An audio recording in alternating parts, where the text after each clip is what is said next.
A very big hello to all my wonderful champions out there. I hope everyone is doing pretty good. And how many of you have already watched the one-shot video as well as the one-marker question? Let me know in the comment section right now. And my dear children, now we are going ahead with the most serious type of questions. Kind of long, sometimes boring as well. But obviously all of this gives marks, which is why it is important. Okay, so we are going to go ahead with the 2 and 5 marker questions. So from this chapter, you can expect 1 2 marker and 2 5 marker on your main examination. Now this time for half yearly, obviously that won't be followed because you have the other chapters as well that may not be followed, that can be followed as well. So we have to be prepared for the worst. So over here, according to 3 blueprints that were released, you see 1 2 marker was there, 2 long answers. Similarly 1 2 marker, 2 long answers, 1 2 marker and 2 long answers. So as of now, I always tell, are we preparing for half yearly or midterm examination? No, we are preparing directly for what? Boards, my dear children.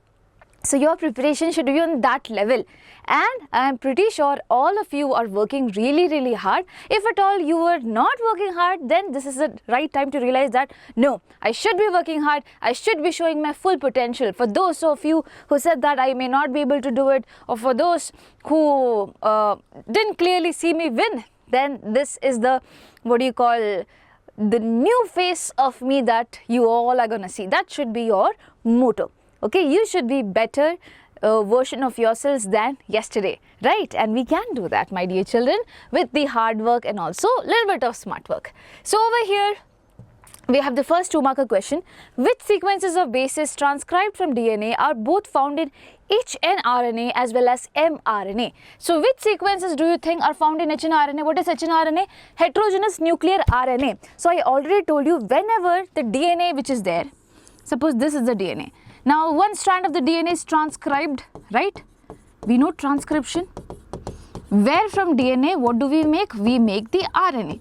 So all of you think that initially the first thing that is being formed is mRNA. No, it is known as HNRNA, heterogeneous nuclear RNA. Now what is the difference between HNRNA and also what you call as mRNA? What is the difference? So over here there are certain sequences which codes for proteins, definitely, and there are certain sequences which do not code for proteins, they are just there. So what do you call them which codes for protein? You call them exons. Okay, this is what? Exon. Now over here, in between them, intervening the exons, what do you have? Introns that do not code for anything. Now you tell me, mRNA, whenever it is made, the next process will be happening, and that is known as translation. Where what do? With the help of an RNA, with the information stored in the RNA, you make the protein. So basically the DNA is now forming the protein, or DNA is helping in the formation of a protein through what? The RNA. So over here we need to form the protein. So these things are not important for us. They are not coding for any protein. So shall we just remove it? We will be removing with the process known as what? Splicing. Okay, with the process of splicing, we will be removing introns and we will be joining the exons out there. So now, in the RNA which is formed now, you would just have what? The exons, and this is known as the mRNA. And then it will undergo translation to form what? Proteins. So which sequence of bases transcribed from DNA are found both in HNRNA and mRNA? What is common here and here? Exons, right? Exons are common. Are introns common over here and here? No, introns are being removed. So basically understand that these are the things that you have been asked about. So how do you frame the answer? The sequence of bases transcribed from DNA that are found both in HNRNA and RNA are what? Exons. What are exons? You have to explain that. Second point, exons are the coding regions that remain in the mRNA after splicing, while introns, non-coding regions, are removed during what? The processing, or what do you call this as? Splicing process. So you can make a choose diagram, okay, small diagram, and you can explain in that way as well. It won't cost you too much of your time. Okay, so if at all you want, you can do that. Okay, you can just show this. HNRNA is this, exons, introns, exons, and then in mRNA, you put a line over here, show that this is splicing is happening, and then show just exons out there. It's okay. That's enough. Okay, fine.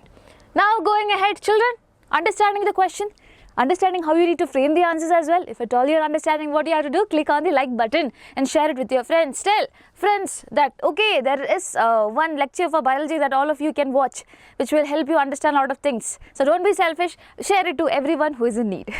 Second question, mention the levels where gene expression can be regulated in eukaryotes.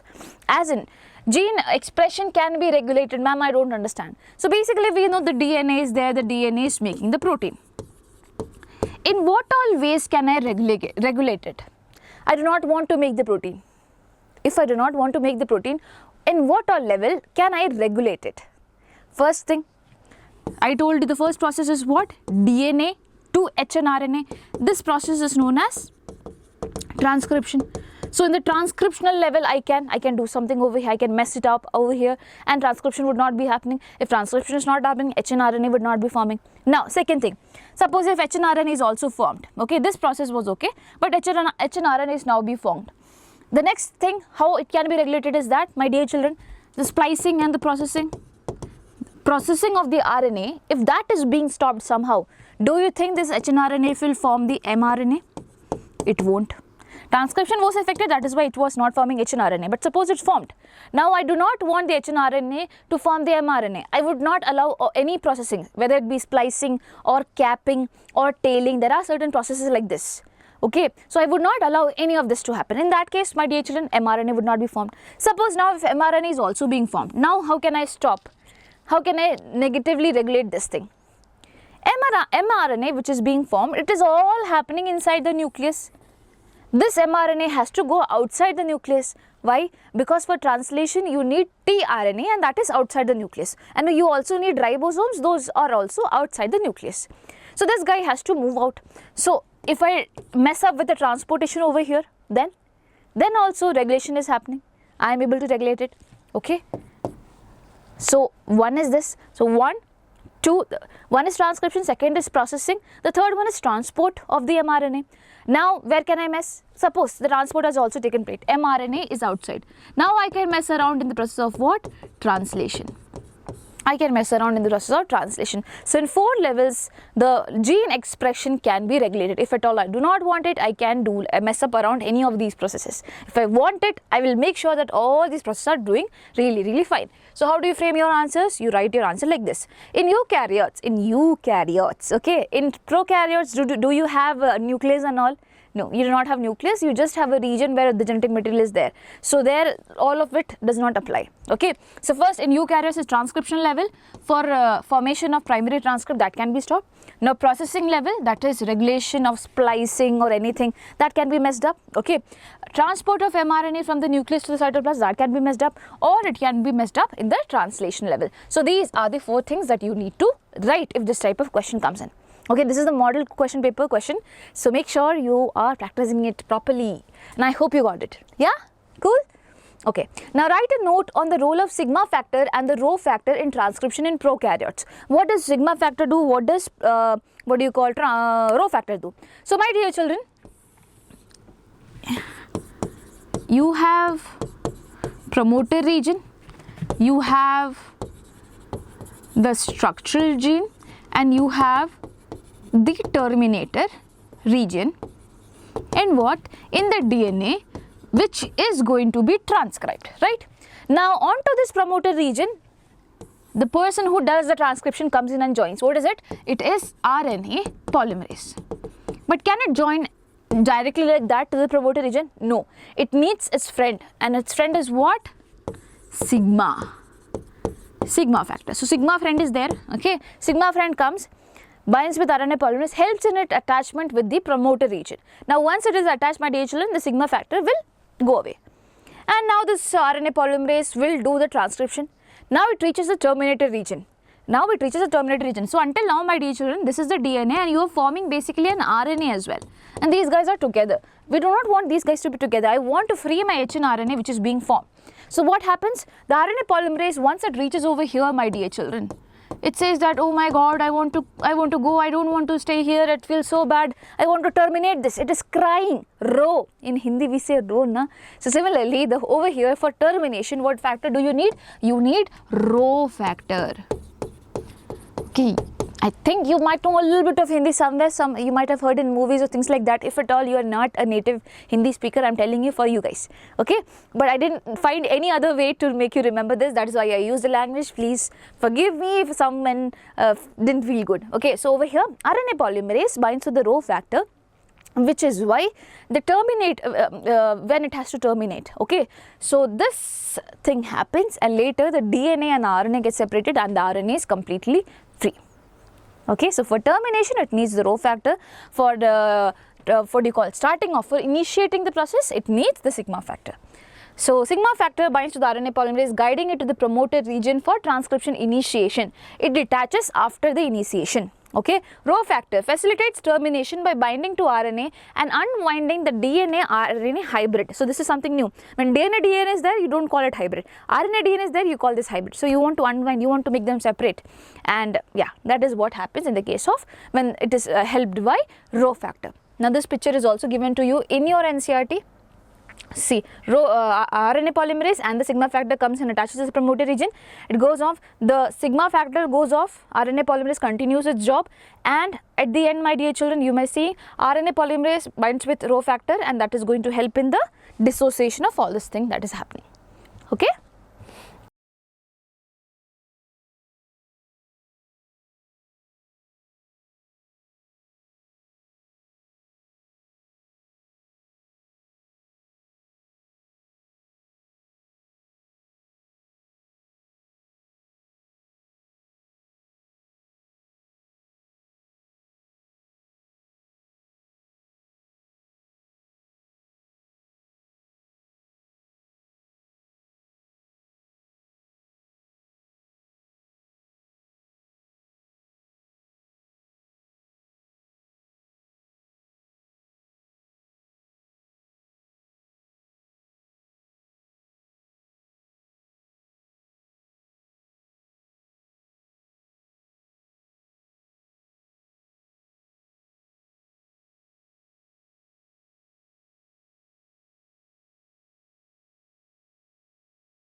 Okay, moving ahead with the next question, that is, what are VNTRs? Mention the steps to detect VNTRs in identifying criminals in forensic investigation.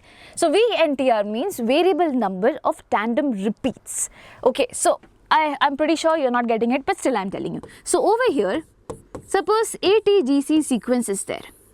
I'm telling you, this sequence is there in your body's DNA also, in my body's DNA also. But the number of times it repeats, it varies. In my body, in the DNA that I am having, it repeats 6 times.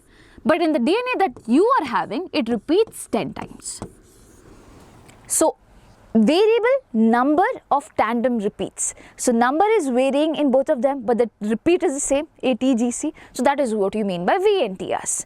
Now, ma'am, what is the use of this? Suppose there is a crime happened. Okay, there is some crime that happened. Now this is the DNA strand that I got from the crime, or from the blood, from the cells I took that, and now this is the DNA strand that I have. I sequence it, I got to know that okay, one particular sequence is getting repeated, that is ATGC. So I keep something very ready, and that is what? A complementary strand to it. So complementary strand of ATGC will be what? TACG.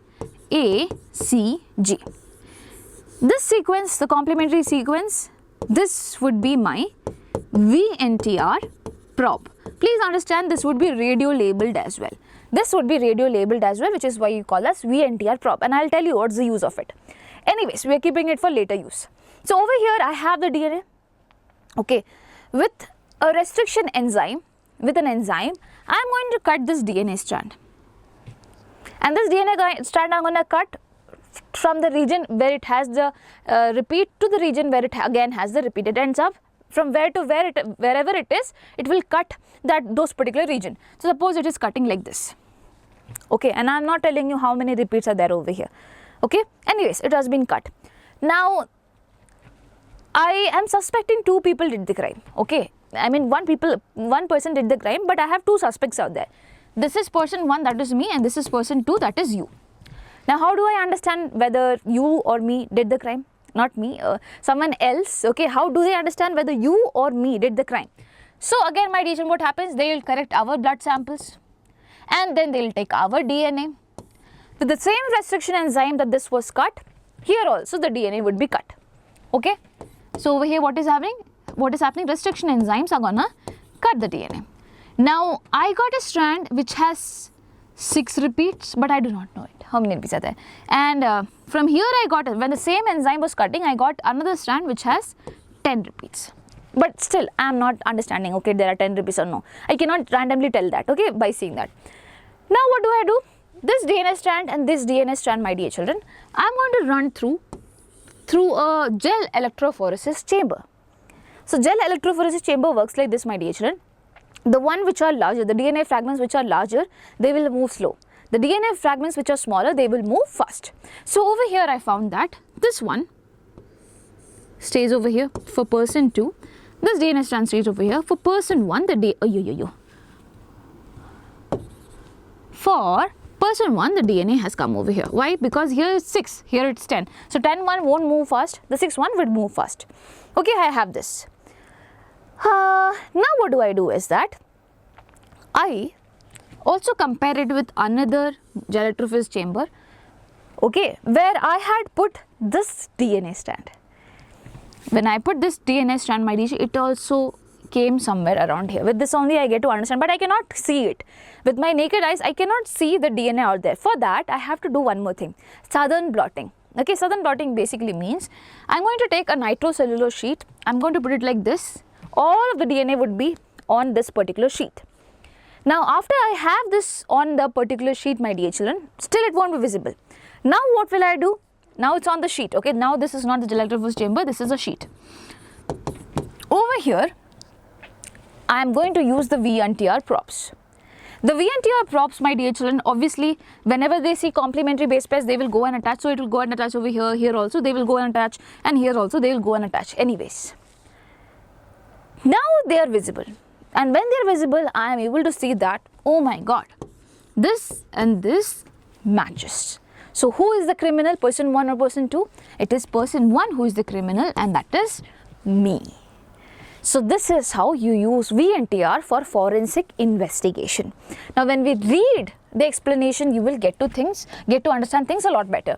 So first of all, isolation of DNA is being done. Digestion of DNA by restriction endonucleases. These are enzymes. Endonucleases as in they are going to cut within the DNA strand itself. So they are going to find the spot and they will cut it. Now over here I am going to use two DNAs. I am going to cut both of the DNAs with the help of the same restriction endonucleases, because endonucleases are very specific. They will be cutting only a particular sequence out there. Okay, so it has to be same. Now separation of DNA fragments by electrophoresis. I separated, now I got the DNA fragments, I separated it. Then transferring of separated DNA fragments to synthetic membranes such as nitrocellulose or nylon. So I transferred everything out there. Now I am still not able to see it. So I am going to hybridize using the labeled VNTR props. I told you how we already got it. Okay. Now detection of hybridization DNA fragments by autoradiography. With the help of an autoradiography machine, I will be able to see the radioactive things out there. I will be able to clearly see the lines up there. After doing the autoradiography, so I missed this point, please write. After autoradiography, it will be visible. Again, it won't be visible with the naked eyes. You have to do autoradiography. In that, the radioactive things would be visible and the lines would be clearly visible. So you get to understand that this is the criminal. Okay, so what is variable number of tandem repeats? The DNA fragments that show very high degree of polymorphism. Polymorphism means difference. So these are the DNA fragments which show high difference, my dear children. In the terms of what? In the terms of numbers. When it comes to the terms of numbers, they are known as VNTRs. Now in your NCERT, one more thing is given, SNPs, single nucleotide polymorphism. In that means, my dear children, for example, we both have AGGC. But in your case, instead of G here it is C. So single nucleotide is being changed. With the help of that also you can try to find out the criminals. There's a whole different story. I am not going ahead with that. But anyway, this whole process, my dear children, is very much important and you will be seeing so many questions. This is a 2-marker question, but it can be giving, they can be giving you a 5-marker question, and I will be showing you that later on as well. I hope this is clear to you now. Okay, this is kind of complicated, which is why I took some time, but I hope it's clear. If at all it's clear, do let me know. If it is not clear, you can ask me in the comment section. I'll help you. Now question number 5. Write the differences between euchromatin and heterochromatin. Name the virus used in Hershey and Chase experiment. What is euchromatin and what is heterochromatin, my dear children? So the DNA which is there, it is wrapped around something that is known as nucleosomes. We studied that. Okay, not nucleosomes, sorry, histone proteins that together form the nucleosomes. So the DNA, it looks like this somehow. Okay, so these are the histone proteins onto which, okay, it does not look like this. It looks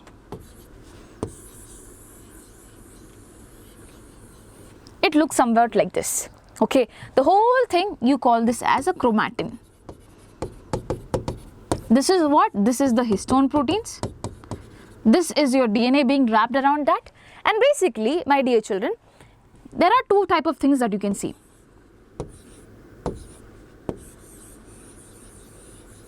One is like this and the other one is like this. Here, as you can clearly see, they are more compact. They have less space between them.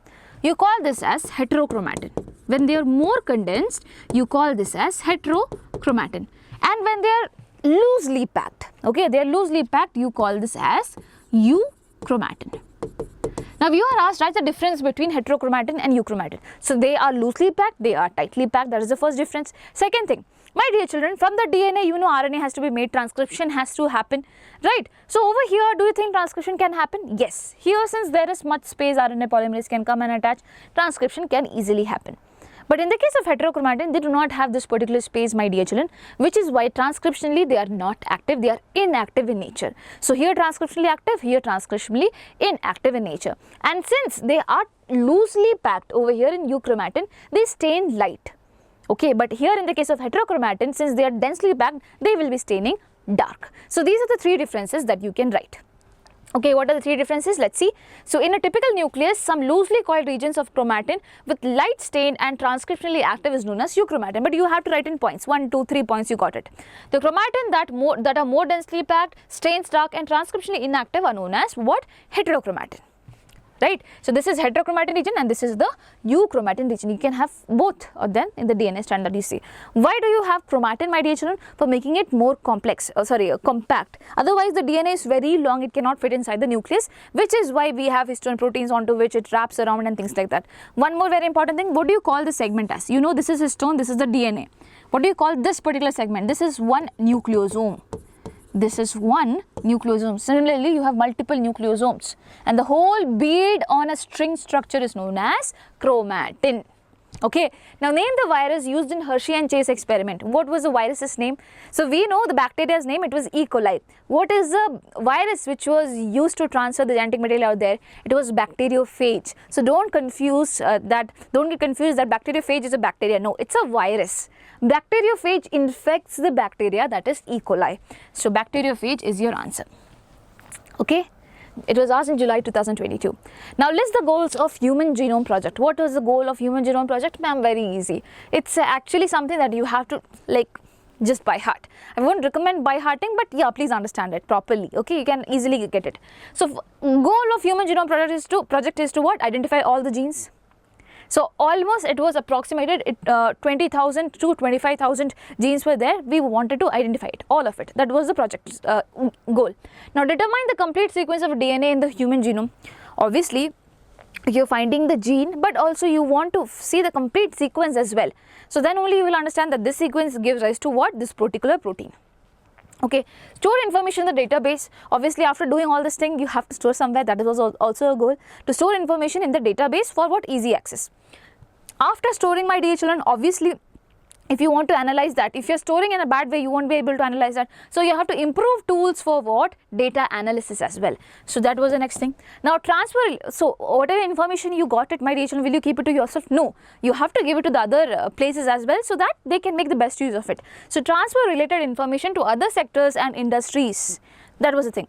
And also, whenever you are doing all these particular things, my dear children, you have to make sure what? The ethical, legal and the social issues that are going to arise from the genome studies. You cannot randomly go and kill organisms like that. So you have to address all of it. So these are the goals of the Human Genome Project. If at all this question comes, I hope now you answer. Identify all the genes, identify the sequences of the whole genome. Okay, determine store all this information, then improve the tools for finding this information, then transfer the information, now also address ethical, legal and the social issues arising from it. Now mention the criteria for a molecule that acts as a genetic material. What are the criteria that should be there in a perfect genetic material, my dear children? So you tell me, DNA is a genetic material. What are the things that it should definitely have? It should be able to make its copy, otherwise how will it divide the cells, my dear children? All the cells should get the copies, right? So replication should happen. Second thing, shouldn't they be stable? Shouldn't they be stable? If at all they are not stable, they will change here and then different proteins will be made. We won't be like this. So they should be stable. Third thing, obviously stability is very important, but at least a little bit of mutation is very much needed, right? If mutation is not happening, do you think variation can occur? No. So mutation should happen, but in a limited range. Okay, that is also one criteria. If there is one genetic material that does not allow mutation to happen at all, my dear children, then there won't be any variation. We won't be seeing human beings coming out from monkeys. So I hope you got it. Yeah. And then the fourth thing.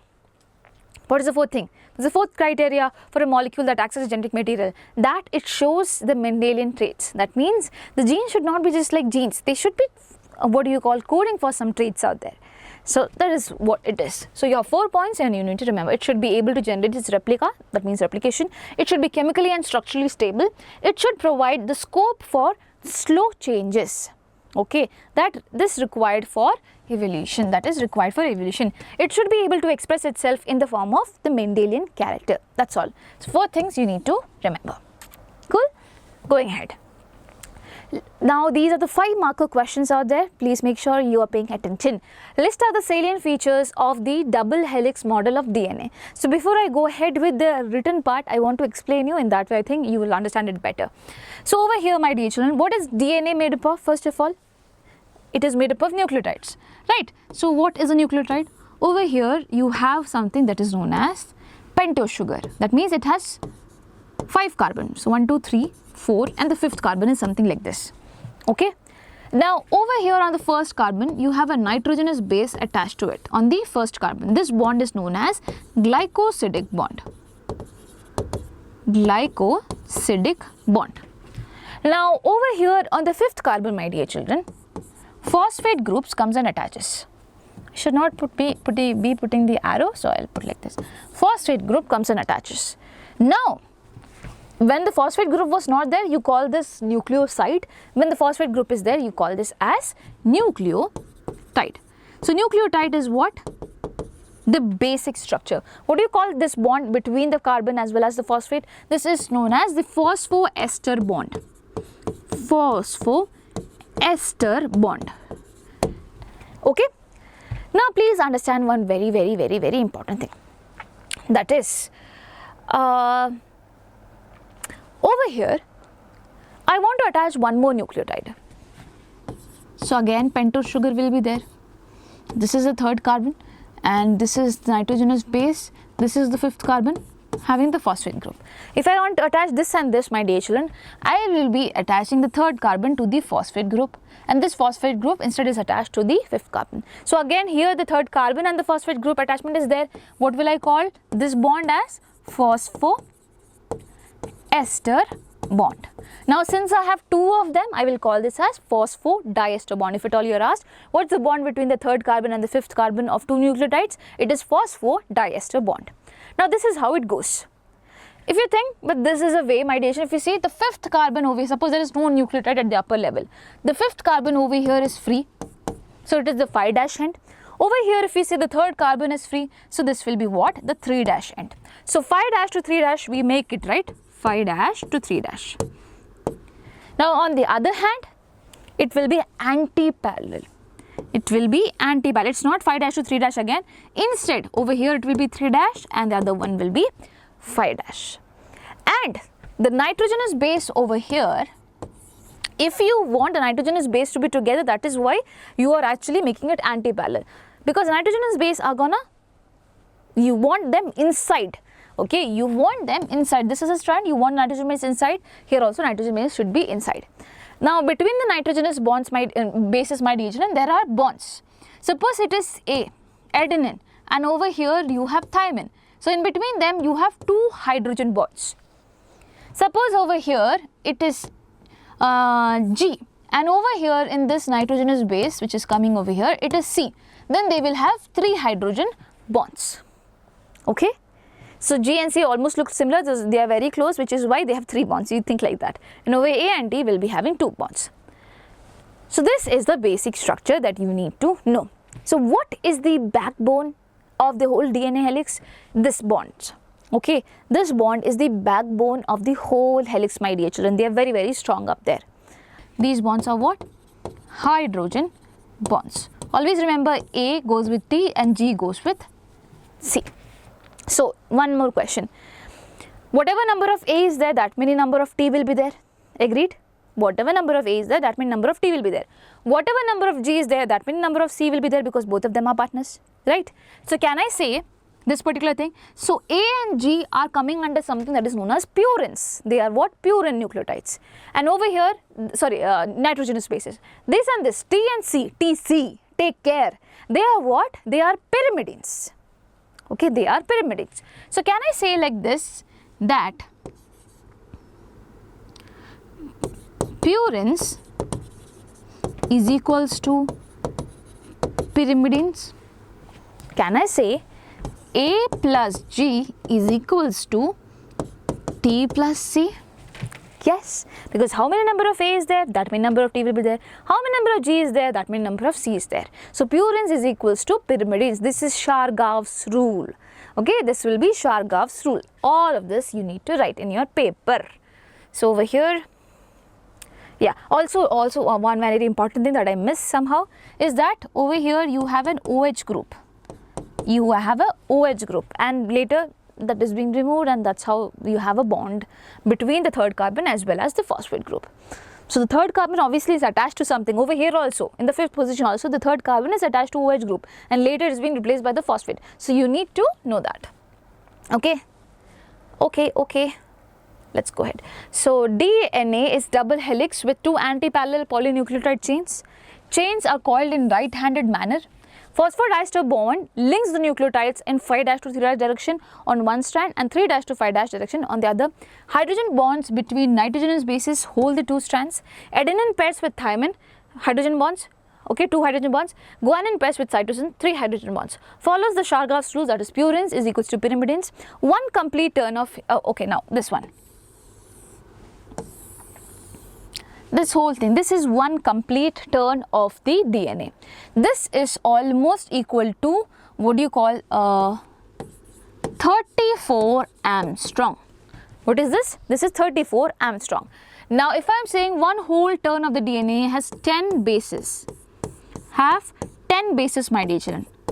So 34 divided by 10 is what? 3.4 Armstrong space will be there in between each bases. So total, you see 34 Armstrong is there. If at all you are asked between the space between each nucleotide bases, it will be what? 3.4 Armstrong. 3.4 Armstrong out there. Now if you are converting it into nanometer, my dear children, then in that case 34 Armstrong is considered to be what? 3.4 nanometer. Okay, 34 Armstrong is considered to be 3.4 nanometer. So now you tell me what will be the length between this? This will be 0.34 nanometer. If you're talking in terms of nanometer, always remember Armstrong is on the high side. Okay, so please make sure you are studying like this. This is very much important. If at all you are missing, it will be a big trouble. Cool. Pentose sugar and phosphate from the backbone. Pentose sugar and the phosphate form the backbone of the DNA. The pentose sugar which is there, this one, and the phosphate group which are there, they form the backbone of the DNA. Okay, going ahead with the next question. DNA replication is fast, accurate, energetically expensive, substrate and enzyme dependent, initiated from a specific site, cannot uncoil on its entire length. Explain the process of DNA replication considering all these features. So you have to consider all these features, that it is fast, that it is accurate, that it is energetically expensive, all of it. How can you explain? You have to explain the whole process of DNA replication itself. So first thing, initiation begins at a specific origin of replication. So the first point, accurate, energetic, substrate and enzyme initiated from a specific site. This thing is being covered. Okay, whenever DNA replication has to happen, my dear children, the DNA polymerase, which is the enzyme, my dear children. Now this is enzyme dependent also. One enzyme is needed, DNA polymerase, not just one, there are so many enzymes. And it will is very, very specific. Why? Because it binds to the origin of replication site only. Then only it can begin up. Now there will be another enzyme, helicase, that unwinds the DNA only at these specific places. Okay, there will be DNA helicase that will be unwinding the DNA. So over here the DNA is looking like this. If you want to make a replication copy, my dear children, obviously you need to break these bonds. So that is a function of helicase. Now single-stranded binding protein stabilizes the unwound DNA. It is stable also. It is said that it is stable, my dear children. So over here, the DNA which is being unbounded, my dear children, they are unstable out of now. So to make them stable, you have some proteins, single-stranded binding proteins. So these proteins bind onto them. Now primase synthesizes primers to provide a starting point for DNA polymerase. Now another enzyme, primase, would be coming up. Now what will it do? It will form a primer over here. Primase would come, form a primer over here, because DNA polymerase cannot start by itself. So even though it binds on the origin of replication site, my dear children, it needs the origin of replication site for replication to happen, but it needs a primer as well, so that it can just elongate this. It can just elongate this. Now elongation process, DNA polymerase synthesize the new strand in 5' to 3' direction. So suppose this strand is in 3' to 5' direction, then the new strand that will be forming will be what? In 5' to 3' direction. This is how DNA polymerase works. Now leading strand is synthesized continuously. This strand, my dear children, where everything is going on really smooth, this strand is known as leading strand. The next strand which is up over here, if you see the direction, my dear children, it was 3' to 5', this strand, but here it will be 5' to 3', and DNA polymerase works in which direction? In 5' to 3' direction. That means they will go there and then make a strand from here to here, in 5' to 3' direction. Now for that, my dear children, don't you think you would need primers over here? Again primer will come, primase will come, make a primer over here. But when the DNA unwinds, when the DNA is going to open up, my dear children, again what will happen? You will again need a primer attaching over there, and then this thing will be happening. So it is not continuous, it is discontinuous. I'm so sorry. Yeah, so this is discontinuous, and what do you call this strand as? You call this strand as lagging strand. Okay, this is known as lagging strand. Now, okay. So if at all you are not able to see it properly, I can make it over here because I know it's too congested. So this is the DNA. This strand is in 3' to 5' direction. This strand is in 5' to 3' direction. Here you have added the primer, and which is why DNA polymerase is elongating it in 5' to 3' direction. All of it is cool, and this is known as the leading strand. But on the other hand, over here, if you see, my dear children, DNA polymerase would work in from this direction to this direction. Remember, 5' to 3'. And for that, obviously, you need a primer up over here. You need a primer up over here. Now, suppose the DNA unwinds. Now, what will happen again? When you unwind the DNA, again you would need a primer, because primer is here. At the back side of it, all of it is happening. So again you would need a primer. So whatever you do, you will find that what? That this particular strand is what? Lagging, and which is why you call this as lagging strand. Here discontinuous replication is happening, and these fragments which are formed are known as Okazaki fragments. Okazaki fragments. So what all did we finish as of now? Okay, DNA replication is fast. Yes, it is comparatively fast in the leading strand. Here also it is fast only, my dear children. Just that it is discontinuous, which is why it is known as lagging strand. That's all. It is energetically expensive. Now for cutting down the DNA, when we are saying the DNA bonds have to be broken down by helicase enzyme, it needs a lot of energy, ATP. Okay, now substrate and enzyme dependent. Is it enzyme dependent? Yes, my dear children, you need a lot of enzymes up there. Okay, and initiated from the specific site, I told you, from origin of replication, and cannot uncoil on its entire length. Can it uncoil? No. Can it uncoil? No. You need DNA helicase for that. So these are the things that have been explained. But anyways, let's go ahead. So lagging strand is synthesized in short Okazaki fragments, joined later by an enzyme that is known as DNA ligase. So an enzyme comes, remove the primers, and then joins it. Who joins it? It is DNA ligase that joins these fragments. Proofreading by DNA polymerase ensures accuracy. So I told you it's accurate. So DNA polymerase, while it does the job of replication, it also makes sure everything is going on accurate. Now last is termination. Occurs when replication forks meet or reach termination sequences. So either it can meet termination sequences, or basically, my dear children, suppose the DNA is getting replicated from that side also, from this side also. So when both of these forks, this is the fork, okay, this is replication fork. When both of these forks meet, my dear children, what will happen? Replication can initially stop. Now, enzymes removed RNA primers and the gaps are filled by DNA polymerase. I just told you, DNA ligase seals the final nicks in the backbone. Whatever missing things are there, it is being sealed by DNA ligase. Okay, that's all. So you have to explain the whole process, and then only you can tell that yes, this is this, and this is what. Chalo. I know it's too long. Now, given below are sequences of nucleotides in a particular mRNA and amino acids coded by it. 5' AUG, UUU, UUC, GAG, UUA, GUG, UAA, methionine, phenylalanine, glutamine, leucine, valine. So write the properties of genetic code that can be correlated from the above given data. What can you understand? You can understand one thing, that AUG is coding for methionine. Okay. And you can understand UUU is coding for phenylalanine, but UUC is also coding for phenylalanine, right? So two codons are coding for the same amino acid. What do you call this feature as?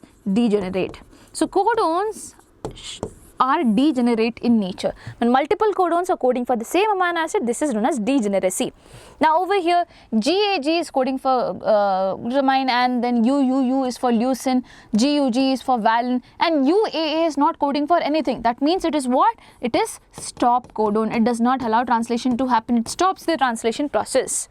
Okay, so that is also being mentioned. One more thing is being seen. Each codons are specific for their amino acid. Right, each codons are specifically making the amino acid. So this is known as what? Unambiguous nature. Okay, this is what they are, unambiguous in nature. That means one codon for one particular amino acid.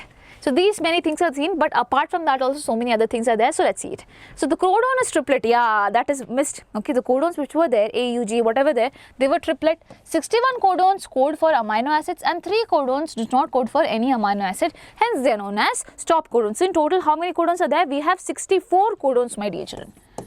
Out of that, 61 of them codes for amino acid, and 3 of them, they are stop codons. Now AUG has dual function. You saw that AUG was coding for what? Methionine. Over here, if you see, AUG was coding for methionine, and you also see one more very important thing, that it is an initiator codon. If at all it's there, the process of translation is initiated. Now, some amino acids are coded by more than one codon, hence the code is degenerate. I told you some amino acids are coded by multiple codons. Over here, you see serine is coded by all this thing, proline is coded by all of this thing. Okay, so multiple codons are there for one particular amino acid. The codon is read in mRNA in a contiguous fashion. There are no punctuation. Do you see any comma, full stop or anything out over here? No, they are read in a contiguous fashion. Now, UAA, UAG, UGA are stop terminator codons. UGA, UAG and UA. Okay, all of the three ones are stop terminator codons. And one more thing which has not been mentioned over here, but these are the features of the genetic code. The code is nearly what? Universal. That means, for example, in bacteria and in human, UUU is going to code for what? Phenylalanine. Some exceptions are there, okay, which are found in mitochondrial codons and some protozoans as well. Mitochondrial codons, as in the mitochondria also there is DNA, do you know that? So in that case also transcription is happening, a lot of things are there, translation is happening, they have mitochondrial codons. In that that era it is, or that space it is kind of different, okay, and in some protozoans also it is kind of different. Please remember it. Then, so these are the features that you need to remember. Unambiguity is not been mentioned over here, so it's okay. Now describe the steps involved in DNA fingerprinting technique. I already told you when we were talking about VNTR, variable number of tandem repeats, the same thing applies over here. DNA fingerprinting, as in with our DNA is like a fingerprint. Each of our DNA is what? Unique. And with the help of the basic differences out there, we can find out who is the criminal, who is not. So isolation of the DNA is extracted from the blood, hair or saliva. Either one what is being there. Digestion by the restriction enzyme, DNA is cut into fragments using specific restriction enzyme. Separation by gel electrophoresis. Through the gel electrophoresis, things are being separated on the basis of the size on the agarose gel, my dear children.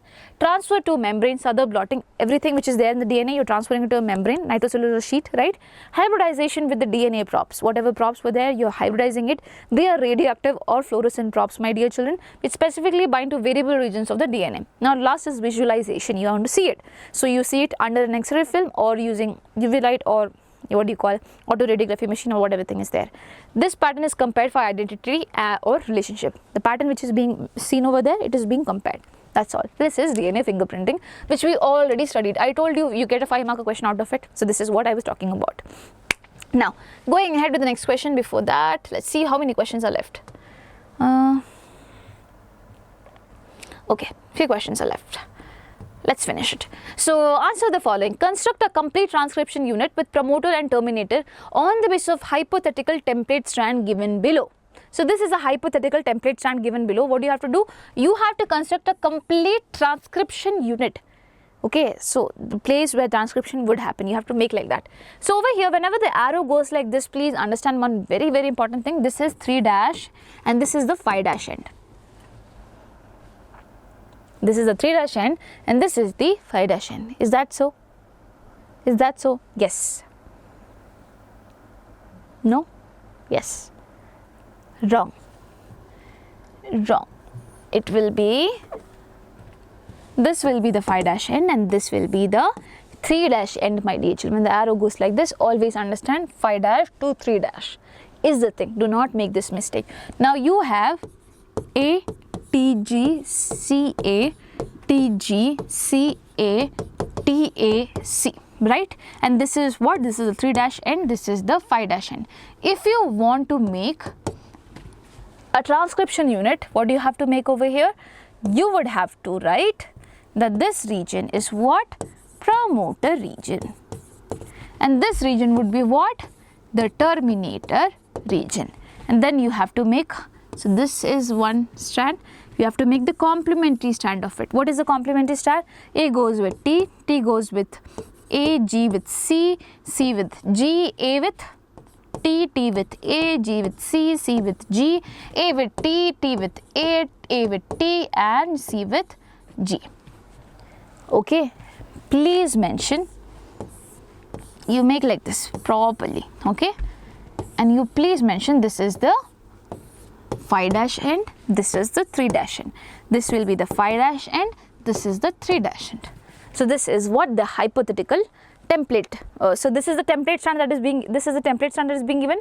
This is the transcriptional unit that we have made. Now write the RNA strand transcribed from the above transcription unit along with its polarity. So you are asked about to do the transcription and tell what is the sequence that is going to be formed along with the polarity. So you tell me transcription happens from which direction to which direction? 5' to 3'. Okay, new strand is formed in 5' to 3' direction. So this is in 3 to 5. So this is our template strand. This is our template strand. This is the coding strand that does not undergo transcription, my dear children. Over here we have to make something like this. Okay, complementary strand to this. So we put 5' first, because we know it's happening from 5' to 3', and the easy way I'll tell you. Since you have already made the complementary base pairing out here when you were making this, wherever you find T, you just make U. In the case of RNA, you don't have thymine, you have uracil, right? So over here A will be binding with U, T again A only, here C, G again T will be U, A will be there, C will be there, G will be there, U will be there, A will be there, U will be there, G will be there, and this is what your 3' end. So same entirely like this, except the fact that T will be replaced by U. This is your RNA strand that is going to be got over here. So this is the exact thing. You can refer to it. It's very, very important, and make sure you're making the whole thing properly. Okay, the coding strand and template strand, you can make it properly in one go itself. Cool. Chalo, list the salient features of human genome. What is the salient features? So human genome project was there. I told you the goals of it. Now they found a lot of things. What are the salient features? You need to remember it. The human genome contains what? 3,164.7 million base pairs. The average 3,164.7 million base pairs are there. Now the average gene consists of how many bases? When you talk about a gene, a segment of DNA, how many bases are there? 3,000 bases. Average one. But obviously it varies. There is a gene for a protein that is dystrophin. Okay, there is a protein that is dystrophin. How many bases are there? You know, 2.4 million bases. Okay, million. So we have we are in the million range. Here also it is million, here also it's million. Okay, so a gene, usually the average base size is average size is 3,000 bases, but it can be 2.4 million bases as well. The total number of genes is estimated at 30,000, much lower than the previous estimates of 80,000 to 1,40,000. So it was estimated to be like that, but no, it is just 30,000. The functions are unknown for over 50% of the discovered gene. So even though we know the genes, but for 50% of them we do not know what's their function. Now less than 2% of the genome codes for protein. Less than 2% of the genome which is there, it is going to code for the protein. Rest of them are just probably repeated sequence which do not have anything. So that has been mentioned over here. Repeated sequences makes a very large portion of the human genome. So 50% of them we do not know the function itself. Now in this 50% also we know that less than 2% of the genome actually codes for protein. Rest of it is what? Repeated sequences that makes up most of the things. Repetitive sequences are stretches of DNA sequences that are repeated many times, sometimes 100 to 1,000 times. They are thought to have no direct coding functions, but they shed light on the chromosome structure, dynamics and evolution. Okay, then it is different in us also. Okay, for example, whatever number of repeated sequences are there in my body, it won't be the same in you, which is why it makes the most of the difference. Now, before going ahead with this point, I'll go with the other one. Scientists have identified about 1.4 million locations where single base pair DNA differences are there. I told you single nucleotide is getting changed. Single nucleotide polymorphism occurs in humans. How many? 1.4 million locations are being seen like that, where we are just differing on the basis of one nucleotide base up there. Just imagine, okay, or nitrogenous base up there. Okay, now over here, chromosome 1 has the most number of genes, that is 2968, and Y has the lowest. Y is the chromosome, the smallest chromosome that you find in the case of men, my dear children, and the number of genes are the lowest there, it is just 231. Okay, it is just 231. 1, 2, 3, you can remember like that, but it's not in proper order. Okay, 1, then 2, then 3, or 2, then 3, then 1. You can imagine like that. 2 and 3 normally, and then 1 as an exception. So only one Chotu gene is there. You can think like so. One small chromosome is there, and that is the Y chromosome. You can think like that. And 2968 do not have much way to remember. You, if you at all you have, please. And this is one very important question in the terms of MCQ as well. Chromosome 1 has the most genes. Chromosome Y has the fewest. Okay, cool. Now describe the lac operon concept of gene regulation. It's very, very, very simple. Okay, so what happens is that,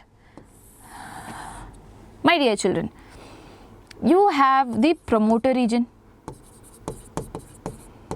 okay, and then you have a regulator gene.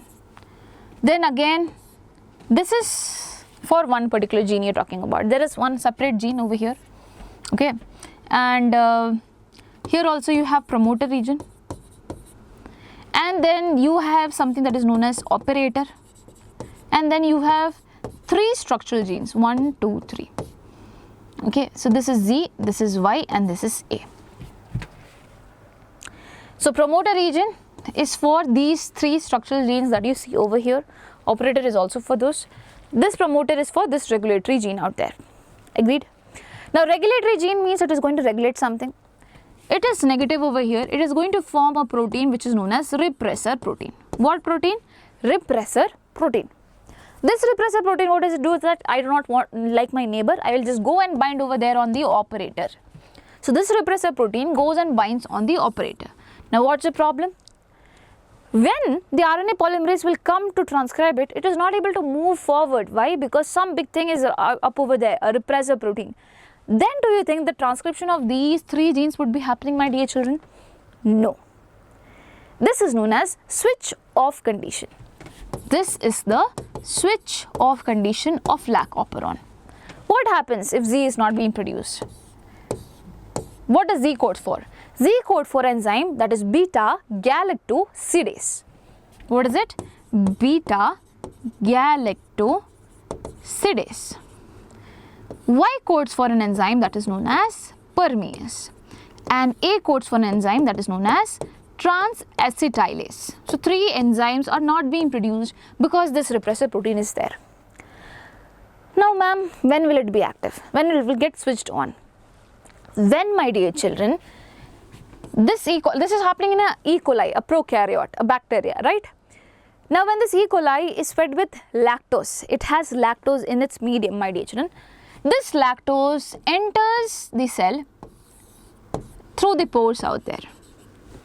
There are not many pores because the work of making pores is done by this particular enzyme, that is permease, but it is not being produced. Then how do we have pore?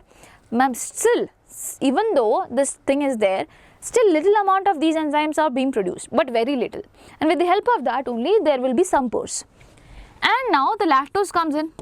When lactose sees that something is happening with her friends, it becomes very angry, and then says that, hey repressor, come over here, I am going to bind with you. So lactose is going to bind with the repressor, and then in that case, can the repressor bind with the operator region? No. The lactose comes and binds with the repressor, and now it is operator region is free, and transcription will then happen, my dear children. Now the lactose which is there, what do you call this as? This is the inducer. Why? Because it is inducing the process of transcription. Now these guys will be produced. Beta galactosidase, what does it do? It breaks down the lactose. It breaks down the lactose into galactosidase and glucose. Permease, as I told you, it makes the pores out there. Transacetylase helps with other functions. Whatever byproducts are being formed, it deals with that. So anyway, this process has to happen, then only the E. coli can survive. Okay, that's how it gets the energy when it breaks down lactose and everything out there in the lactose medium. So this is the lac operon concept of gene regulation. Over here, gene regulation is happening, switch off mechanism. When lactose molecules are absent in the nutrient medium, when it's not there, DNA is switched off for protein synthesis. The regulator gene produces a kind of protein called repressor that binds to the operator gene. Why is this important? My dear children, imagine if lactose is not there, then why do you need to make so many enzymes? It's a waste of time, waste of energy. That is why the regulator gene is regulating this by producing what? Repressor. So we usually give the villain tag to it, but it's not a villain. Okay, this does not allow RNA polymerase enzyme to transcribe the structural genes, hence there is no transcription, translation, and required protein is not synthesized. Hence it is known as switch off mechanism. Now on the other hand, switch on mechanism, the lactose molecules added in the nutrient medium acts as inducer, which binds to the repressor to form what? Inducer repressor complex. When the repressor becomes inactive, my dear children, what happens? and then the repressor will become inactive and then move away from the operator. Then what happens? This enables the RNA polymerase enzyme to transcribe all the 3 structural genes Z, Y and A. All these 3 mRNA strands undergo translation to produce the 3 polypeptide chains or 3 proteins, which produces 3 enzymes such as beta-carotesidase, permease and transacetylase. These 3 enzymes together break lactose into what? Glucose and galactose. It's not all of them together, it is beta-carotesidase who does that, and permease who makes the pores, and transacetylase which deals with everything in the middle. Okay, please remember that. And now we come to the next question. I hope lac operon is also clear to you. Well, I have explained this in the one short video. Please watch it. Now, DNA replication is said to be semi-conservative. Why? Describe the experimental proof of Michelson and Stahl to show DNA replication is semi-conservative. What do you mean by semi-conservative? So, over here you have the parental strand. This parental strand obviously will unwind. So, this is the parental strand. This is the parental strand. Now, whenever you have to make the DNA, you make the new one, the new strand over here. So, this is the new strand. So, if you see in a pair, in a DNA which is there, you get one from the parent and one is new. So, aren't you conserving something from the parent? Yes, but only partially. That is why it is known as semi-conservative mode of replication. Okay, this was put down by the experiment was done by Michelson and Stahl, my dear children, the experimental proof. Now, over here, how does it actually work, or how can I show that it works like this? So, he did an experiment where he grew the E. coli bacteria. Okay, he had the E. coli bacteria and was grown in a medium that contained N15 isotope. N15 isotope, right? So, which is why in the DNA you have nitrogen. So, it takes up those nitrogen, the N15 ones, and it makes the DNA out of it. Now, when you centrifuge the E. coli and everything out there, the DNA fragments, my dear children, it segregates over here because both the strands will be made up of N15 only component, which is why it will be heavy. So, it will be more towards the down. Now, what did I do? I changed the medium. Instead of having N15 isotope, I have N14 isotope. And then I made the E. coli grow for 20 minutes. For 20 minutes the cycle happens, and then later when I tried the same thing again, the centrifugation, I found that basically the parental strand, they will separate, so they have separated, and a new strand will be forming, but in this new strand they will be picking nitrogen from the nitrogen is base, nitrogen in the pool which is there, the medium, but here the nitrogen pool has what? N14. So here things would be different. So now this is parental, this is non-parental. And how did he come to know that? When he was centrifuging, he was finding that it was not settling somewhere over here. It is not a heavy band which is being formed, but it is what? A light one. A hybrid one, not exactly light. It is what? Hybrid one that is being formed. It's somewhere in the middle. Okay. Now again, same thing happened for more 20 minutes. That means now it is 40 minutes from the start. That is why it is written 40 minutes. But you're just growing it for 20 minutes. Okay, that's all. So for E. coli to replicate, you just need 18 minutes. So tentatively 20 minutes. Anyways, again he did the same thing. N14 medium is there. This strand will divide into two. One parental strand is this. Another parental strand is this. New strand will be formed over here having N14. So both of the strands are N14, N14. Here N15, N14. Here N15. Same thing will be happening on this particular strand also. So when he centrifuged the same thing again, what you got to find is that, okay, two of them were in the middle, and I see one more band out there which is light. And how can that happen? Only if semi-conservative mode of replication is happening, then only this can happen. Then only you can find a hybrid band or things like that. If at all the parental strand is going anywhere, somewhere, my dear, you will be finding just the light one. But that is not the case over here. This was the Michelson-Stahl experiment. Now, I was going to answer the question, that is, who gave the semi-conservative mode of, who said that yes, DNA is replicating semi-conservatively? That's your homework. Tell me in the comment section below. Okay, who was that person who said that DNA is replicating semi-conservatively? Yes, Michelson and Stahl did the experiment, but there was someone who said that this is happening. Tell me. Okay, so this is the whole thing, and yes, in what thing were you centrifuging? You were centrifuging it in cesium chloride density gradient medium. Okay, in the cesium chloride density gradient medium, you were doing the centrifugation process. Cool. Now, I think this is the last question, is it?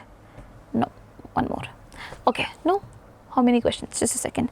I'm seeing how much time will I take from you guys. Okay, two more questions. Okay, two more questions. So Oswald, Avery and other have continued Griffith's transforming principle to prove what? The DNA is a genetic material. How? What did they do? So Griffith's transformation principle, I hope you know that. There was R strain, there was S strain, okay. There was heat killed S strain. There was something that is known as heat killed S strain. So when the heat killed S strain and the R strain was mixed, what was happening? The R strain, which was normally not causing any problem, it was getting transformed into a S strain. When the heat killed S strain and the R strain was kept together, something was getting passed down, which is why this Papa R strain is getting transformed to what? S strain, and causing trouble and making the mice die. So what was this thing that was getting transformed? That was the question. Okay, that was helping in the process of transformation. What was the thing that was getting transferred? So over here, Avery, MacLeod and McCarthy did the experiment to try to prove that. So they took the heat killed S strain and they added proteinase. Proteinase means the enzyme that will be degrading all the proteins out there. Okay, so proteins are degraded over here. Now you took the heat killed S strain and you mixed with what? The R strain. You still found that transformation was happening. You found that S cells were appearing out there, S strains were appearing out there. That means transformation is happening because you didn't put any S strain, you just put heat killed S strain and you put R strain. But now you are getting S strain out of it. That means these guys are getting transformed. Okay, still some transformation is happening. That means proteins do not have any role to do over here. Again, you took the same thing and you treated it with RNase. When you treated it with RNase, my dear children, what was happening? The RNA was getting disintegrated, but still transformation was happening. That means RNA also does not have any role. Now you treated it with DNase. That means it is going to cleave the DNA. Now when you did that, you did not find the S cells appear. That means this is the thing that is causing the transformation. Now since you already damaged the DNA, obviously transformation is not gonna happen. So this experiment was done, but still people didn't believe them, which is why Hershey and Chase had to do their experiment to tell that DNA is the genetic material. So first came Griffith, then came these guys, and then came Hershey and Chase. And I'll directly go on to Hershey and Chase experiment because I have that question as well. So over here, describe the Hershey and Chase experiment. What exactly happened or what was being done? So he took two bacteriophage. There is a virus, okay, it's a virus, and what he did was he used radioactive isotope of S35, okay, and radioactive P32. So phosphate is a component of DNA. So basically this phosphate was incorporated into the DNA of the bacteriophage, okay, and sulfur is a component of the protein. So basically it got incorporated into the protein. Where is the protein? So this whole structure, the capsid which is being there, my dear, the capsule, the protein capsule, is made up of protein. Okay, the covering is made up of protein. So it got integrated over here. The DNA is labeled with what? P32. The proteins are labeled with S35. Okay. Now he made them go infect the E. coli. Now when it goes and infects the E. coli, it usually transfers the genetic material. Okay, it transfers the genetic material. So over here it transfers the genetic material, here also it transfers the genetic material. And later on, my dear children, blending was being done so that all the bacteriophage go separate. Okay, they move away, or whatever thing is being left behind in the body, the capsule, that just moves away from it. Okay, that was being done. Later centrifugation was being done. It was made to spin at a very, very, very high speed. Now when this was done, my dear children, two things were there. Okay, one was the liquidy supernatant which was found, and one thing was there which was known as pellet, the one that deposits at the down. Now the pellet usually obviously will contain the cells because cells are high weighted. Okay, so they would be in the supernatant. Sorry, that would be in the pellet. In the supernatant, the light things would be there, and usually you find the protein coverings out there. But how? Okay, so in the supernatant, what do you have? In the supernatant, you have the protein covering, and in the pellet region, what do you have? You have the cells, right? Now he found that, or Hershey and Chase, both of them, they found that basically the supernatant was over here. The supernatant was radioactive, whereas there was no radioactivity found in the cells in this particular scenario. On the other hand, he found that radioactivity was found in the cell, but it was not found in the supernatant. And what do you get to understand from this? This here, what did you radiolabel? It was the DNA that you radiolabeled, which is why this DNA which is there, it is now inside the cell, which is why you are showing up the color in the pellet itself, in the cells itself. Okay, but over here, you marked the protein with radioactivity. And those were things, and those proteins, my dear children, you know, it won't be found in the cell. Now you know it is not found. That means the proteins are not getting transferred. If the proteins were getting transferred, my dear children, this would have been radioactive. But the proteins are not getting transferred. It's the DNA which is getting transferred over here, which is why the cells are turning to be radioactive in nature. I know this is kind of confusing, even it's confusing for me. But still, so I hope you understood what I tried to say is that, my dear children, since you saw the radioactivity found in the cells in the second scenario, that means the DNA was getting transferred. But since in the first case you didn't see radioactivity inside the cell, that means proteins are not getting transferred, they are out only. Okay, so who is responsible for all this transformation? What is getting passed down from generation? It is probably the DNA. DNA is what? The genetic material. Okay, and this DNA, what does it do? Once it comes inside, my dear children, this DNA will be helping in the formation of new bacteriophage, and now from the E. coli you will be getting all the bacteriophages out there. So it replicates this, it takes in the machinery, it uses machinery of E. coli to do the replication and everything, forms its body and then move out. That's how the viruses, they work. So this was the Hershey and Chase experiment. Now one last question, and that is what? The translation. Explain the process of translation which is involved. So what happens in translation, my dear children? I'll tell you the easy way. So this is the mRNA that you have. mRNA will have codons A, U, G and everything out there, right? The first initial phase, in the initial phase of translation, tRNA comes in. And tRNA is made to bound with amino acid, and this process is known as charging of tRNA. So this usually happens, this and this is separate, okay? Charging of tRNA usually happens. Amino acylation of tRNA is also what you call this, where the amino acid comes and joins with the tRNA, which will be having some anticodon over here. Now, suppose AUG is over here and I have the tRNA which is UAC. This UAC tRNA will come and attach over here, right? Similarly, suppose here it is GCC, then another tRNA which have already underwent the process of charging of tRNA or amino acylation, it will come again over here with an anticodon loop, that is what? Here it is G, so it will be C over here. Here it is C, it will be G. Here it is C, again it will be G over here. Again here also you know it came with an amino acid. Now amino acids are coming. All these amino acids basically, my dear children, they are going to come together and form the proteins, but it's not a very fast process. So first phase, in the initial phase, what happens, my dear children? Amino acylation happens, the tRNA are completely ready.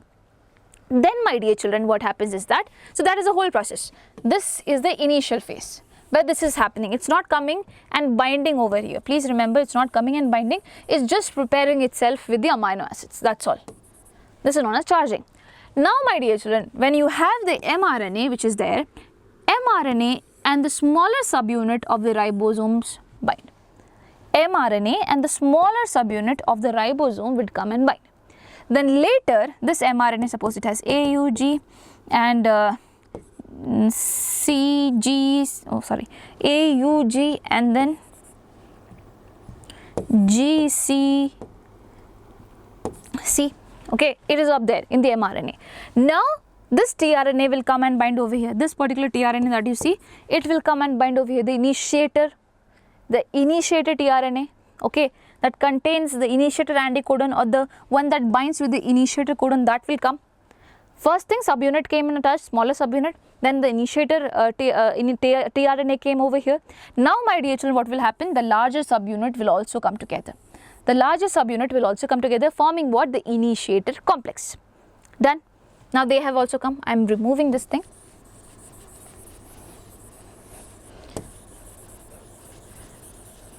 Okay. So this came, that is the first step. Second step is the tRNA came with UAC and also with an amino acid. Okay, and then the larger subunit, this is the second step. This is the third step, larger subunit came. Now my dear children, slowly what will happen, other tRNA will also come, C, G, tRNA will also come, and then what will happen, both of these amino acid are going to form peptide bonds with each other, and then they will be forming the proteins. Later this process happens, the ribosome which is there, it is going to move forward throughout the mRNA, and later it will be saying the stop codons like what? The stop codons like this, UAA, and now it will be stopping the whole process. Okay, it will be stopping the whole process. Oh wait, not UAA, it is AAU, GCA, GGU. Whenever it finds UAA or UGA or UAG, it will be stopping the process of translation. Until then, this process will be going on. Amino acid will come, slowly they will be forming at the peptide bonds. Once the peptide bond is formed, it detaches from the tRNA, and the whole thing goes on again and again. Okay, now if you read the answer, things are going to be more clear. Translation is what? The process of synthesizing a polypeptide from an mRNA template. This process of translation takes place in the cytoplasm of cell where ribosome is located. Now, first thing, activation or charging of amino acid. I told you tRNA should be ready. So, this is happening in the first phase itself. Amino acylation of tRNA is the process of attaching an amino acid to its corresponding tRNA. This is also known as charging of tRNA. Second, initiation. mRNA binds to the what? Smaller subunit, ribosomal subunit. The start codon which is there, it is recognized by the initiator tRNA. Okay, and always remember the start codon is also going to code for methionine. The larger ribosomal subunit assembles, forming the initiation complex. That is done. Now elongation happens. Now it has to move forward. tRNA brings amino acid to the ribosomes, matching codons on mRNA through its anticodon loop. Peptide bonds formed between the adjacent amino acid, and who is catalyzing this, my dear children? There is a very important thing that you need to know, and that is 23S rRNA. 23S. This is a ribosome. Ribozyme, 23S rRNA. So this is a ribozyme. This is an RNA.